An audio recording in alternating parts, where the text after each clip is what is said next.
Good morning. Good morning. And thank you for joining me on another episode of the Roundtable Talk Show. I am your host, Sharifa Hardy, and I have an incredible show for you today. I'm going to introduce you to some amazing, incredible people, so diverse. I love when shows are more diverse than similar because I get to learn more, and I get to learn more about people's why, their passion, their jobs, and their journey. I just love the journey. I think that's the most important part of it. But before I introduce today's guest, I'm going to ask you to do what I always ask you to do, and that is to go out and be an evangelist for the Roundtable Talk Show. Go tell someone the Roundtable Talk Show is live. There's someone out there who needs this information. There's someone out there who sleeps. Wake them up and let them know the Roundtable Talk Show is live. Send that text, send that tweet, make that post. But as I always say, friends don't let friends miss out on the Roundtable Talk Show. So while you're introducing your friends to the Roundtable Talk Show, I'm going to go ahead and introduce our very first guest, the lovely Miss Katherine Turner. Katherine is a serial entrepreneur and author of Create a Legacy of Love, Everything Your Loved Ones Need to Know When You Can No Longer Tell Them. She lives in the Denver area, has 2 young adult children, and a few pets. Good morning, Katherine. How are you? I'm doing great. Thank you. How are you? I'm excited to be here to learn more about you, why you decided to launch the book, Create a Legacy of Love. And I'm sure we're going to talk about your pets as well. Oh, if you'd like to see them, I can show them to you. I would love to see them. I love pets. They're mingling around. A dog and 2 cats. Wow, wow. I love it. I love pets that aren't mine. You know, I tell people my children are alive because they can speak, right? So my pets and plants, no. My kids are like, Mommy, we're hungry. And I'm like, oh, I have to feed them. That's why they survive. Tell us about yourself, Katherine. Well, I'm here today because I love talking and meeting new people, but I also wanted to talk a bit about my book. I've authored a book called, you said it, Create a Legacy of Love, Everything Your Loved Ones Need to Know When You Can No Longer Tell Them. And the reason that you can't tell them is because you've died. So basically, I've taken on talking about a subject that absolutely nobody wants to talk about, and that's their impending, inevitable deaths. And that doesn't mean it has to be a morbid subject. It's actually very liberating to talk about. And in fact, the more you talk about it, the more you can eliminate any fears around it. And if we don't fear death, how much is that going to increase our quality of life? You know? So I'm all about passionate about the subject of being prepared long before you need to think about things. Think about them and document them. And so my book is actually a guide and a workbook to do just that. I've narrowed this down to 50 components of things that need to be handled before you die. Because what happens is if you aren't prepared, you're leaving your loved ones to handle questions and decisions and issues that can really, really batter families and leave them fractured sometimes for, the long term. So it's all about, where do you want your loved ones to be emotionally when you die? Do you want them to be able to grieve your loss, or do you want them scattered looking for evidence of life insurance or a will or funeral arrangements or for Pete's sake the key to your vehicle or the passcode to your phone? I mean, so there's a lot of things to think about, but the more you think about them and communicate with your family members about them, this whole subject of death doesn't seem so frightening at all. I personally don't feel afraid to die. There's no aspects of it that really put fear in me except, oh my gosh, how am I going to where am I going to be leaving my kids? What's going to what are they going to be left to deal with? That's the only fear I really have around it. So once you take that off of the table, all you've got to do is now live your life. You know, that death preparation stuff, it's sort of like clutter in the corner that just sits there and you don't want to deal with it. You know it's there, you see it every day, but you don't want to deal with it because it's just not fun. But it's also not so hard. I've actually created a program where I'll take people step by step through those 50 components, so that it may take 6 months, it may take them a year, doesn't matter. And then all you have to do after that is update it on a yearly basis. But I'll tell you, it takes so much off of one's shoulders, because it's that clutter in the corner that we're not dealing with. It's a burden, whether we like to think of it that way or not. So that's what I'm passionate about, talking about death. I can tell, but that's good. We need to handle these things. Now, Katherine, I am going to come back to you. I want to go ahead and introduce our next guest, the amazing Miss Meredyth Willits. Meredith is in a constant search for the whys of humanity to help move people forward in life. She wants to help change the world one person at a time, one podcast at a time. Curious from birth, she has spent her life asking why, and is always searching for the layers to an issue for change and growth. She has made it her life's work to help people from what she has experienced in life, her interactions with clients, and her strong connection with spirit. Good morning, Meredith. How are you? Good morning, Sharifa. Thank you so much for having me here today. I'm so excited to be with all of these amazing people talking about just literally everything. I can tell, like, we've got her that was just talking about her connection with, death. And that's kind of how this all started with myself, is really energy work and mediumship. And it turned into emotional release. And in my past, working with clients, working with spirit, and just being a sensitive, empathic type person, really brought such a huge knowledge of understanding the human condition and kind of where we're at right now. And that's what made me really want to launch my podcast, Meredith with a Y, because I knew that no matter how many hours in a day that I worked, I was never going to be able to reach the masses, if you will.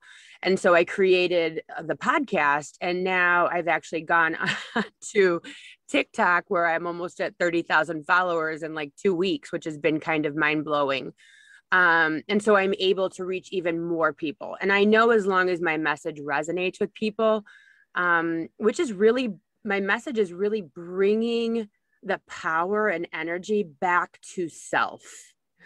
No one's going to come. No one's coming to save you. No one's coming to save me. There's no, guy on a white horse coming to save any of us from our life. And so it's really about using the tools I talk about on my podcast and everywhere to start to change your life for what you want it to look like. And so that's kind of where I'm at. That's what I do every day. I like that. One of the things that I talk about is, I always wanted to be one of those people who knew from the time that they were born what they wanted to be in life. Somebody say, oh, I always wanted to be a doctor. I always wanted to be a teacher, nurse, whatever it is. And I was like, I never knew what I wanted to be. And that was kind of disappointing, especially when I saw other people. But then when I look back over my life, I was that little child who was always asking that question, why? From the time I could speak, that was like one of my, why, mom? Why? And I drove my mom crazy, but now I'm a talk show host who asks the question on a daily basis, like, why? Why do you do it? Why are you passionate? Like, why? So I can definitely relate. Did you see the pattern? I mean, because now you're a podcast host, but what did you see growing up through your life? So my dad is an attorney, 45 years now, and my mom teaches at a college. And so I always wanted to be a lawyer. You look up to daddies, in the newspaper, it was important. And so I always wanted to follow that path. But then when my son was born 24 plus years ago, his stomach was connected to his lungs. And so we spent a lot of time in the NICU and then pediatrics. And so I got really kind of focused in how helping people and health. And then it turned into energy work later down the line, probably like 12 years down the line. And so it's my journey has been, I have to put my hand on the stove. If I'm bringing something to someone, be it on a podcast or be it on TikTok, or even a post on Instagram, when I tell you I've combed through it 7 ways from Saturday, I have. And because I am that person that really needs to understand even spirit from a very scientific perspective. I need to fully grasp it before I talk about it, because I don't want to turn someone in the wrong direction. So I wanted to be a lawyer. But I think that this is an opportunity. What I do really changes lives when they realize how much power they actually have over their experience. I think that's just the huge piece in this is you're not a victim to your reality. You are an active participant in every moment. And with your talk show, like you said, I wasn't able to do this. So I recreated, I reinvented, I reframed my experience to be a positive. So you took something that someone else might see as a negative and you said, no, and you created this new thing that didn't even exist before. So from the answer of the prayer of no, something new, more positive, probably more touching more people was created. So that's all about like the reframing of your experience. So these are the types of things. Yeah. No, you are absolutely correct. Absolutely. Meredith with a Y, I am going to come back to you. I want to go ahead and introduce our next guest, Mr. Taylor Edwards. Taylor is a devout Mormon. He got married at 21 and had his son at 23, and at 26 is expecting his second child. Taylor is responsible for public relations at Job Nimbus, primarily focusing on earned media. Taylor is passionate about the tools Job Nimbus provides for home exterior contractors to scale their business and loves hearing customer success stories every day.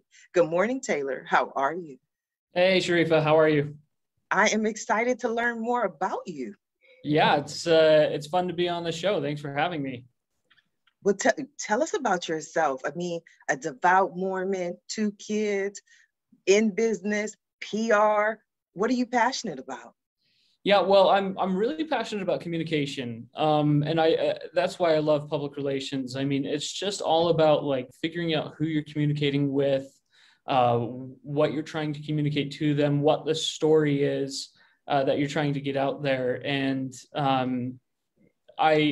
it's been kind of a long road to get here. At 26, almost 27, I'm just kind of getting started in my career after graduating during the pandemic. And that's because, like you mentioned, I had a kid pretty young. I got married pretty young. And then being a Mormon or, member of the Church of Jesus Christ of Latter-day Saints, we tend to, a lot of us when we're young, serve a religious mission. And so at 18, I left home and for 2 years, didn't see my family, didn't see my friends. I just spent time in Los Angeles, just serving people, teaching people how to improve their lives. And that was just like a really life-changing, unique experience, but, such a growing experience, so many challenges that came from being away at a young age and just learning to be so independent. But my favorite thing about it was, I was in, I come from a small town in Utah, where, it's all pretty much one religion, very, very not diverse at all. And then going to Los Angeles, where I'm in South Central, or I'm in Malibu, or, all these different places, Koreatown, and I'm just immersed in these other cultures. And I just, it was so fun to learn how to communicate with people from so many different cultures, learn about humanity, and learn to appreciate diversity. And I think that really led to my love of communications, because I just had to figure out how to communicate with people from all sorts of backgrounds. And I had to learn my audience, and I had to learn, what was going to resonate with them. And then I had to make sure it was coming from a place of sincerity. It's not something you can fake. And I sincerely just learned to love everybody, people from all over the place. And then, now my work in communications and public relations is just kind of an extension of that. I do public relations for organizations and people that I really believe in. And I look for that story, but I want to sincerely share it with people who can benefit from these stories and the media that I'm sharing with the world. Wow, I love it. So what is Job Nimbus? Job Nimbus is a tool for home exterior contractors. So your roofers, your siding, landscaping, those kind of contractors, anything on the outside of the home is what we really specialize in. But we're a software solution. It's a project management solution. Most contractors are so good at their craft, but they're not so great at running a business. And that's kind of where Job Nimbus comes in. We're not just a software, but we're also a growth tool. We help with scaling. We have a whole team of growth advisors that just consult with you and help like what you need to be doing to be on track with your business to grow. And what I love about Job Nimbus and why I chose to work here is we are extremely passionate about living the values of the company. From the top down, our CEO, founder is the number one evangelist for the values of the company, for supporting the customers. And then, every single thing we do here, whether it's marketing, customer service, sales, it's all about helping more people and helping contractors be successful. Wow, we're going to talk a little bit more about that, but I want to go ahead and introduce our next guest, Miss Bridget Gaspard. Bridget is a former performer who earned her master's at Columbia University, founded the New York Voice Dialogue Institute, and is the author of The Final Eighth, Enlist Your Inner Selves to Accomplish Your Goals. She guides entrepreneurs and other creatives through the process of identifying and speaking with their inner selves, or alter egos, to uncover their wisdom and secret intentions. Good morning, Bridget. How are you? Good, Sharifa. It's wonderful to be here and to be amongst such company. I'm very excited. I'm not sure exactly what I want to say, but I'm inspired by everyone and this idea of planning in advance for organizing before you die or get sick frees you to live. And so I just adore that. And I think one of the reasons I pursued performing in New York City, where I'm based, was I asked myself that question a long time ago, and I don't know where it came from. I think an inner wise part that said, you're going to be 50 one day, or you won't. Like, that's not guaranteed. Do you really want to look back and say you were too afraid to try acting? And, that got me. And within really just a very few weeks, a long time ago, I moved back to New York, where I'm from, and I pursued acting for a long time and was a professional performer. And I really loved it. And my passion has always been about stories. I grew up kind of the opposite of how I imagine Taylor grew up. I grew up in Harlem, so it was quite diverse. So I only had diversity, which, as a curious person, was the perfect place. And also different languages, most of which I don't know. I'm not really bilingual, although I know a bit of Spanish. But there would be languages that I had no idea what part of the globe they came from. And I could just get into the energetics of it and watch people fighting, even if they were fighting subtly in a language I didn't understand. And so I've always been passionate about the opposites and the absurdities of life. And so when that saying, the random act of kindness, that was so perfect for the way I looked at things, and that I could always see things upside down. And, that within an injustice, I could watch people help others out, that it was never about mutual exclusivity. And so my father was a professional performer, and so we grew up that way. So in terms of having many different selves, that's just like what we grew up with. And the healthy personality consists of many different selves. And so I think a lot of society has this image of diagnoses, which are indeed diagnoses. They're trauma related. The schizophrenia, which is also a brain injury type of situation, but usually trauma is involved, as well as dissociative identity disorder. But otherwise, all of our different selves give us different intelligences. The part of me that said, look, girl, you're going to be 50 or you're not. Do you really want to not let your performer selves have a shot? And so basically, as a performer, I stumbled upon this technique called voice dialogue. And it's developed by my mentors, the doctors Hal and Sidra Stone. And they use that natural way we all have, which are these different parts of us have different agendas. And so I read about their technique and I thought, well, this is a great creativity tool, because at the time I was doing stand-up. I did the first cyber sit-dot comedy way back when. And what I didn't expect, and this is one of those moments where my life was changed, is how healing it was when people embody different parts of themselves and realize on a very physiological, fundamental level, they are so much more than they think they are or what they told they could be. That's when I pursued my master's in social work at Columbia and changed my degree and my focus in my life. And so, because I loved doing voice dialogue, and so I got the clinical training and experience. And now I've written that book, The Final Eighth, Enlist Your Inner Selves to Accomplish Your Goals, because I was able to put my creativity and apply it also clinically.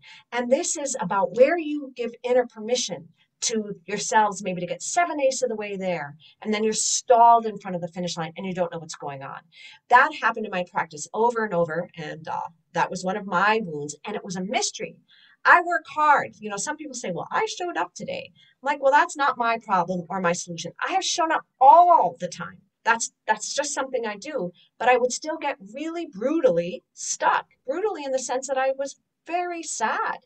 And so this book is about that, finding out what parts of you are for your goals, what parts are against, and those selves have wisdom. And when you listen to their concerns and deal with them directly, then you can access the alter ego with the precise superpower you need. So that's me in a nutshell. I love it. It was almost like a performance. I was just sitting here watching the show and enjoying the show. I love the animation, the hand gestures. I was completely intrigued. And it's a conversation that I love to talk about. We were speaking about it on one of the previous shows when I was telling them I had a friend who called me one day, and he said to me, he says, Sharifa, when I call you, I never know which of your personalities I'm going to get. And so my response to him was, whichever personality you bring out. You know, so I know who I am, but I adjust based on, you know, why is this person bringing out this energy? So I can completely relate. I wanted to go over to Meredith with a why. What are your thoughts on what Bridget had to say? I'm like, okay, now I got to get the book. I got to get both of those books over there. Yes. because of the fact that I do a lot, and you do feel that kind of moment. So I'm in a group of women in life, and we were doing a mentorship program. And I had this moment where I said, God, I've been doing this for over a decade. When is it going to hit? And I just started crying in front of all of these women, and like they're heavy hitters, you know, and I'm like losing my mind. I'm just like, it's just very difficult. And I got off of that call and I went, and it sounds very trivial, but I went and I sat in my closet and I made like 8 TikToks and I put them out of how I got to where I was at. And sometimes you have to have that breakdown to have the breakthrough. And it was that no one's coming moment. No one's going to come and discover me. I have to discover myself. I need to go that extra 8 and figure out what it was that was holding me back. And it was that belief that someone was going to show up. I really do believe that. And when I realized, nope, you have to show up for yourself. You have to be there for you.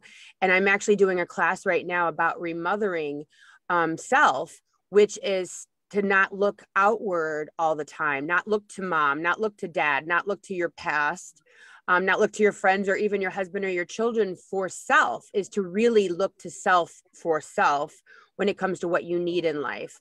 So when you're talking about that extra 8, I am so right there, because I have 4 books started. 4 books started. Congratulations. Started. How many do we have completed? None. I need a book.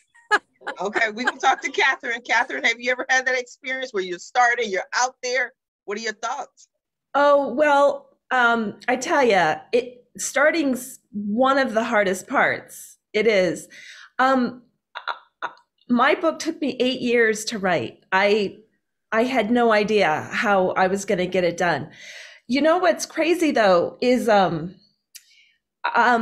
inspiration came from a dream out of absolutely nowhere. I hadn't even thought of the subject matter before. And it was so clear and concise in my dream what this book needed to be about. And that I truly felt like it was an assignment from God.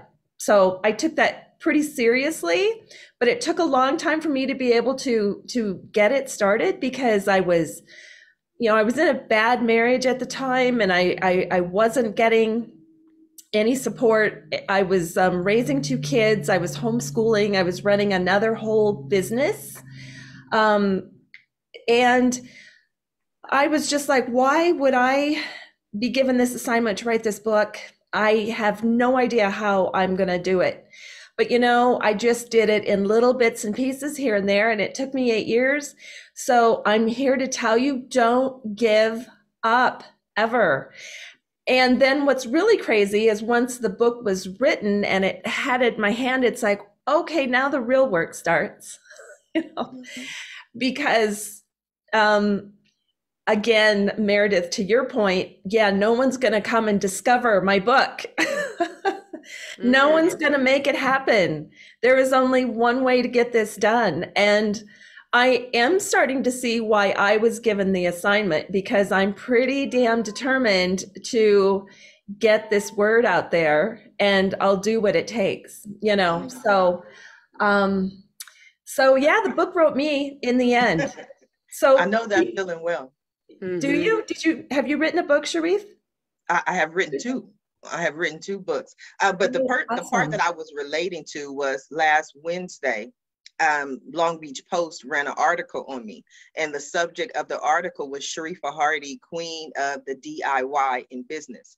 Because I always say, when I get frustrated with something and people don't give me what I want, or that opportunity, the door closes, I go into what I call DIY mode. It's like, you won't give it to me, fine. Then I'll do it myself. I'll create it myself, because like Meredith said, I knew, and I said it in the article, that there was no one coming to save me, and any type of government assistance wouldn't be able to sustain me. So it's basically, if it's meant to be, it's up to me. Taylor, I'd love to hear your thoughts. Yeah, no, I was actually just thinking about that. When it comes to like my job, being a PR guy and working specifically in earned media, my passion is working with journalists, getting people recognized on podcasts and TV shows and things. That's what I'm really passionate about. And not a lot of businesses kind of like understand the value of that. And so when I was looking to get experience in that during college, I couldn't find any internships that were really that worked for me, that were doing earned media specifically. And so I just went out and made my own. I contacted a startup and I said, hey, can I come try and get news attention for you? And they said, yeah, sure. Unpaid intern, come do what you can. And I tried to figure it out, and I failed miserably, but, I got a lot of experience during that failure. And then in my next internship, I was like, hey, I want to, get some attention for this fashion company. And I went and talked to the CEO, and I said, hey, you ever tried doing a podcast or anything like that? And they were like, no. And I said, well, can I try? And it was just something, nobody came to me and said, hey, you inexperienced unpaid intern, why don't you try this? No, it was me having to go put in the footwork, contact people, network. And then, that really led to this opportunity with Jobnibus, where, it was finally a company that actually wanted somebody to do the earned media. But in order to be ready for this opportunity, I had to really put in a lot of work, and nobody gave that to me. Mm-hmm. I think that's the key across the board, especially with entrepreneurs, is that they go out and they make things happen, as opposed to sitting back and waiting for a paycheck. Nothing against paychecks, or waiting for someone to give it to them. They're like, I have to make this happen. I want to go back to you, Katherine, though, because you talked about what you're passionate about, helping people through the death process. But how did you come to this realization? I mean, was there a death or something that affected you where you didn't have the information? No, it was the dream. It was the Okay. dream. It just, this came to me. So I started doing my research after that and just talking to people, is this something, is this, and almost everybody had a story. Almost every family has a story, and some of them are nightmarish experiences. I didn't have a powerful story around it personally, but yet there's several things that, when my mother died, she died before this idea came to me for the book. But when I thought back on that, I'm like, man, I wish she would have written down what her final wishes were for her funeral, what she wanted. The only thing I remembered her telling me was that she doesn't like an open casket. So we knew that, but other than that, and looking back, her funeral was very inspiring, I would say. It didn't represent her personality at all. It felt sort of empty to me. And I think if she would have written down some of her songs that she would have wanted, I'm even telling people, write your own eulogies. That's an opportunity for final words of wisdom. That's Have you written yours? Can really be powerful. I'm in the process. It's going to take 8 years. No, it's not going to take 8 years. But the other thing about that, because I sometimes have my clients write their own obituary, and then I love what you're sharing, and I'm buying that book too and giving it to a few friends. But then it also helps you decide what's your true north. Like, if your obituary you're writing today is your obituary of your best lived life. That's the obituary. Then it's like you have a map. Well, if this is really where you want to go by the time you are ending your days on this planet, maybe you're right on track, but maybe things have to change here. So what I'm also projecting onto your book, I don't know if it's part of it, is that, again, it's like, so here you are, life's here. What do you want to do? That it puts things in perspectives. And my guess is also that a lot of people that read it have to come to some personal decisions like, do I share about the first family my family doesn't know about? Like, I think part of the hesitation are the ancestral secrets, things like that. But you can help clear family legacy if you decide to be the one, okay, let's all sit down when it's not emotional and talk about this, whatever that is. Absolutely. I have a whole chapter dedicated to confessions and amends. And then I suggest you write letters, to the people that you love the most, things that you just want to leave them with. But that is a fantastic idea too, is, maybe family legends and secrets, as long as you're not leaving people in a worse place for knowing. Right. But the worst might be finding out post-death and not being able to process with that person. I agree with you. You have to know what your motivation for sharing that secret is. And if it's, I don't know, pretend this is good for you, but really it's about some revenge that you're unconscious about. Yes. But a lot of time the secrets come out afterwards, and it's more devastating. So this book just sounds so good, including like, what's a trust? What's an estate? I imagine you have some of that stuff in there Yeah. too. Yes, because all over it's like, my first suggestion is get together your last will and testament. Do that. Cover the big stuff, because that's not what my book is for. My book says,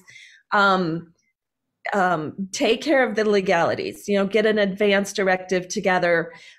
Take care of who's going to be responsible for raising your children should something happen. Who gets your house? But mine's all the stuff that lies below it that, again, can be super devastating when left, grappling with all these issues. There's just, the stories are incredible. For instance, a very good friend of mine has 3 sisters, and when their mother died, and this has been over 8 years ago, mind you, when their mother died, and she was not a wealthy woman, but she just had a lot of costume jewelry, and those sisters could not decide who got what. So therefore, to this day, they still don't speak. Oh, wow. Over costume jewelry. I've heard of a similar, another family doesn't speak over $900 that was left in a bank account that they couldn't decide how to use. I mean, it's crazy stuff. It's crazy stuff. So a lot of things can be taken care of by simply communicating it. But if you've got several siblings, if it's not written down, there's just a lot of, people get weird when money comes into the picture and they're in a grieving process. Emotions are just not in a good spot, no matter how you cut it. So having all the bickering and all the family conflict can really cause damage. So, yes. So, Katherine, go ahead, Taylor. I'm sorry. I was just going to say, I mean, I may be young, but I actually have some experience with this, because I worked, when my son was born, I worked at a bank, and I had so many times when somebody would come in with their family after, their parents had passed away. And I saw firsthand all the drama and all the difficulty that comes from not communicating over, the small things or the big things before someone passes on. And, on the flip side, there were some people who were very clear. I mean, they had their trust laid out, they had their will, they had all their wishes, like, very clearly on paper. And the family was able to, like, really process and go through the grieving process so much smoother and easier. And they were able to support each other because, everything had been taken care of beforehand. And I don't think it's ever too early to start thinking that through. Like, the moment I saw this at the bank, I went to my dad, in his 50s, and I was like, hey, Dad, you got to get on this. Like, make sure there's no drama when you pass on. We never know what's going to happen. And I want me and my siblings to just, be strong through it. And I don't want to deal with the drama that I've seen so much of, when it's not prepared for. Oh, that's awesome, Taylor. Did your dad do it? Did he get things buttoned up? He already had, actually. Oh, it was really cool to see that my dad is really well prepared, and he's established who's going to take care of executing the will and the trust and everything, and he's assigned somebody who's like kind of a third party, so there's no drama with or confusion with what me and my siblings accusing each other of something. Right. So it was really inspiring to me to see that at the time he was under 55, and he had already prepared so well for his passing. Mm-hmm. Yes. Right. I don't know if this is for Taylor or Katherine, but I just wanted to ask this question. Have you seen where it's the people who are more financially successful make plans, whereas people who, feel like, oh, I only have, like Katherine said, $900 in the bank. Nobody's going to want that, or, $5,000 in the bank. There's nothing to fight over. So because it's smaller sums of money, maybe they feel like they don't have anything to leave. Do you see that? Absolutely. I think that there's more people that have the more successful you are, I suppose, the more likely to have a will in place. Yet still, do you know that when Prince died, he had nothing in place? Aretha Franklin, no will. No. And all these, I mean, it's been a few years now, and they're still dealing with this stuff in court. And guess how much it's costing? Millions. I mean, that's so crazy. But still, even if you don't have much in assets, I still say take care of this in the stuff that, still write your letters, write your own obituary, write, your final words of wisdom, possibly. Let people know what your final wishes are for your end of life celebration. Do you want to be cremated? What songs do you want? There's 50 components. It's a lot. We're going to have to take into account all these components. I remember sitting down with my parents a few years ago and having this discussion, and both of my parents were like, we want to be cremated. We don't even want to worry about it. I was like, no, do not cremate me. I want to be buried, because in case somebody murdered me and they thought it was, they need to dig me back up. My parents were like, what life are you living? I'm like, I don't know. Just in case. I'm just saying, don't cremate me. I need to be able to be dug back up. Meredith, with a Y, you've been quiet over there. We don't want to forget about you. In your line of work with energy healing, I'm pretty sure you deal with a lot of people who are going through emotions and going through grieving. What are your thoughts so far? And I apologize for all the chaos. I lost power in the house for a second, so which means I lost my internet connection. So I'm back. We covered for you, Meredith. We covered. Nobody noticed. I appreciate that. You guys are very generous. We got you. So the crazy thing about weddings is I always tell people, like, whatever wedding you're about to have, that's a preparation. And so in life, everything is exactly the way it's supposed to be. So like my husband, he's the executor of his dad's estate, which is not an estate. It's how do we sell this house for less than he owed on it? That's the estate, right? It's a lot of work, and he's been working on it for over a year. So there is beauty in him being able to be a part of that extension of his dad's passing. So I always look at everything kind of like as a blessing, regardless of how it shows up. And to what you guys were speaking of, the Aretha Franklin and Prince, and in my line of work of doing an entire podcast series with people of color, is I've found that a lot of people of color say to the white community, we don't talk about these things as often as we should. And it's interesting that both people that you brought up were very wealthy, I'm sure, but we need to start having these conversations. So, and including everyone, having equity throughout all diversity of wealth planning, death planning, insurance, wills, trusts, that this isn't just for the elite. This is for everyone. Mm-hmm. And I think that the more we do talk about that, it's super important for all communities. And that we're talking about this. To go back to your point about, helping people through a passing, it's so interesting to me because everyone's like, can you tell my parents that I love them? And I'm like, you just did. You don't need me for that.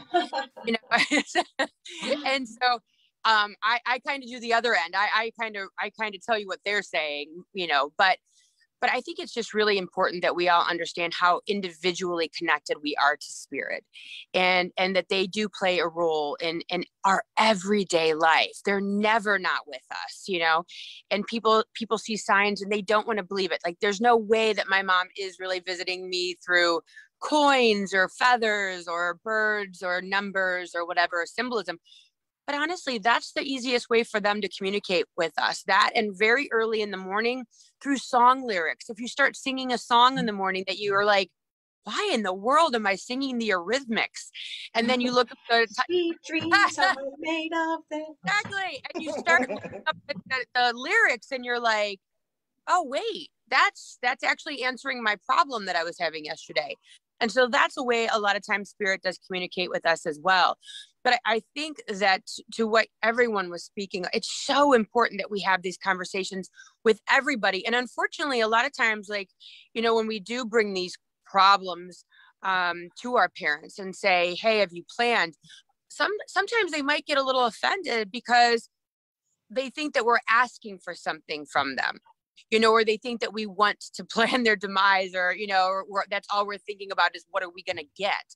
And we need to get rid of that stigma around death planning and start looking at it as life planning. Yeah. Because it is actually planning the rest of your life, you know, for yourself and for everyone around you. 100%. Yes, absolutely. Katherine, we do have a question in the comments, and I from Ka Shana, and I want to make sure, first of all, I'm horrible with names, so if I butchered your name, Ka, I apologize. But I'm going to ask the question, and I just, she may give me more feedback because I'm not exactly sure of what she's asking. But she says, also, there was so much trickery that it became very confusing. So I believe the reference is to Prince and to Aretha Franklin and these type of people who there was so much confusion going on. And then she says, are there any non-BIPOC, B-I-P-O-C, non-BIPOC examples? And then she says, I'm feeling vulnerable. Yeah, that's exactly what I was just talking about, though, honestly. Okay, so maybe the question was for you, Meredith, because that's why I asked, who is the question for specifically? There's sometimes a slight delay from when we are speaking to when the viewing audience sees it. So it may be different people, but also BIPOC, right? That's Black, Indigenous, people of color. So people who don't know what BIPOC is. Okay, sorry. Oh, okay, yes. No, that was the question. She says Black people are often the example. So that was in reference to what you were saying, Meredith. Yeah.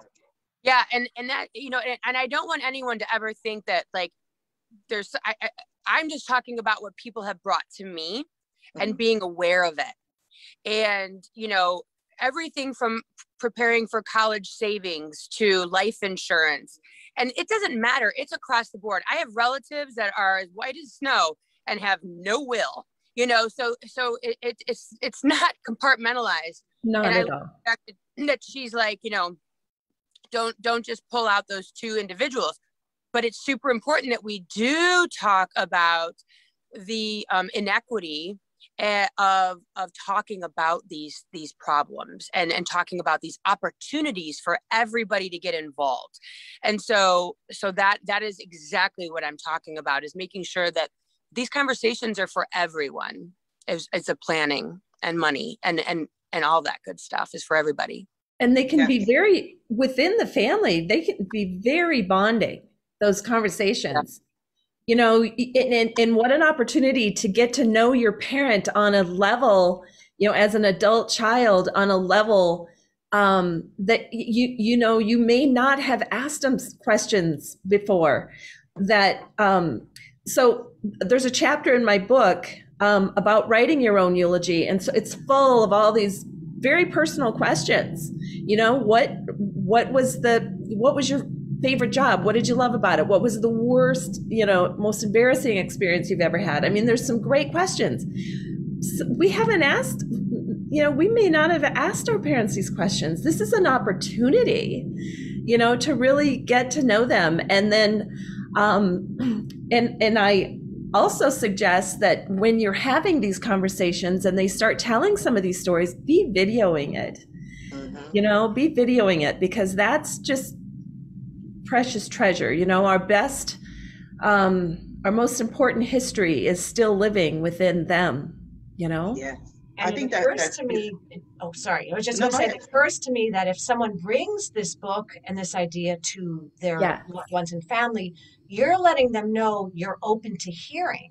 Because a lot of times parents make the decision to not share because they think it's better for you if they don't. So it goes both ways. And then the surprises I imagine you get. I have a client, it's a very complicated family history and there's lots of assets and money involved. And she asked a question I never thought of. She said, what if I don't want my inheritance? What rights do I have to literally say I don't want it? I don't know the answer to that, but I thought it was a wake-up call for me. Like, that's a genuine question. And so I would imagine your book also brings the conversations, you get the upside down point, the point no one thought of, like, oh, so I'm just saying yes and about all of this. Because what I think is also going to come out, besides surprise details, like, oh, I didn't know you drove a bus when you were 18, to bigger stuff, like, I actually don't want something from that uncle and I want to be clear about it and I want to be public or something like that. And how do we do it? So it's very exciting, and it's reducing the taboo. And it's like, not, I don't want your death, but I want to again share a deeper life with the time that we have left. It's all about, it's all about being able to go more confidently into our older age, if we take some of this pressure off of us and some of the fear out of it, this is interesting. I had a conversation with someone who had a relative who they had a lot of Alzheimer's in their family. And this woman was so concerned about getting it. She was so worried about getting it because so many of her family members had had it. And I told my client, I said, the best advice you can give her is get prepared. Get prepared right now. And then imagine how that could take a lot of the fear out of it. Because you can give them your wishes of not just end of life, but if I'm incapacitated, these are the decisions I want you to make for me. These are the indignities I would rather avoid, whatever it is. For instance, I think my mother, had she laid out her final wishes, I think she would have said, no, I don't, because she died of lung cancer and was very ill for 6 months, and it had affected her brain quite a bit. And, we really needed to be there to care for her every move. And I'm quite certain that she would not have wanted to, my dad was like, no, she needs to stay at home as long as possible. And I'm quite sure that, no, she would have said, no, let someone else take care of me, whether it's in-home health care or put her in hospice. I think she would have rather have had that. And those are the things that we can announce prior to us meeting. Yes, I definitely agree. This has been an interesting show. And I think it's one of the very few shows, if not the only show, that is just all about death. I do a lot of talking about life, but today our focus was death. Now we are coming down to the last few minutes of the show. And what I love to do at the end of every show is just simply allow my guests the opportunity to speak directly to the audience, to everyone who is watching this show live, as well as everyone who is watching in the archives, and let them know what you want them to take away from your appearance here today. And we're going to start with you, Taylor. Oh, no pressure. No, no, it's been an incredible discussion. I didn't come to work today thinking that I was going to be learning all about planning for death, but it's I just love it because it reminds me that we've got a legacy we want to leave. And my parents have left a legacy, my grandparents have left a legacy, and if you prepare ahead of time, that's going to be so much more impactful. So I thank you all for your time sharing your wisdom. It's inspired me to go have those conversations with my grandparents and my parents, and kind of see how I can help them be prepared and how our relationship can be stronger. But on my end, I just wanted to kind of put in a little plug for Job Nimbus. For those out there who are entrepreneurs, business owners, and or those just thinking about it. Job Nimbus has a series on YouTube called Building Business, where we interview business experts. A lot of it is geared towards contractors, but the principles are universal. I mean, it can even boil down to family. There are a lot of business principles like communication and organization and planning that can apply to building a better family too. So just take a look. It's the Job Nimbus YouTube channel, and then our playlist is Building Business. Absolutely. Thank you, Taylor. I appreciate you. Meredith with the Y, what do you have for us? Well, I think that what your listeners and your watchers hopefully will get from this is just that this conversation's for all of us. And empowering self goes back to empowering self, of having more information that we may not have had at the beginning of the show. I ask everyone to go take a listen to my podcast, Meredyth with a Y. I've got some great series on there, from women in business to the People of Color series was without a doubt life-changing and awesome for me. The spirituality piece, lots of great tools. So I would just ask everyone to go check out my my podcast and see if there's anything in there that resonates with them, that to challenge them, just like this show is challenging all of your watchers and your listeners to see something maybe from a different perspective that your round table brings to them. So thank you for this opportunity to talk with you and your people that are watching. You are so welcome. And Kashana said, thank you all for sharing about legacy and caring enough to share from the heart. So we're getting some wonderful feedback today. Bridget, Nice. What do you have for us?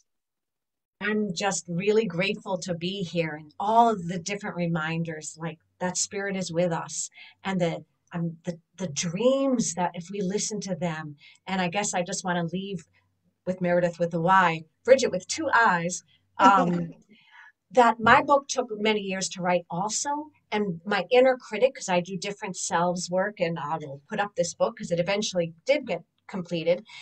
I realized after struggling for years with it and not liking it, my inner critic was having a field day. My struggle with the book, my inner critic took as proof of my not being good enough. But I kept going. Like the dream, something kept me going.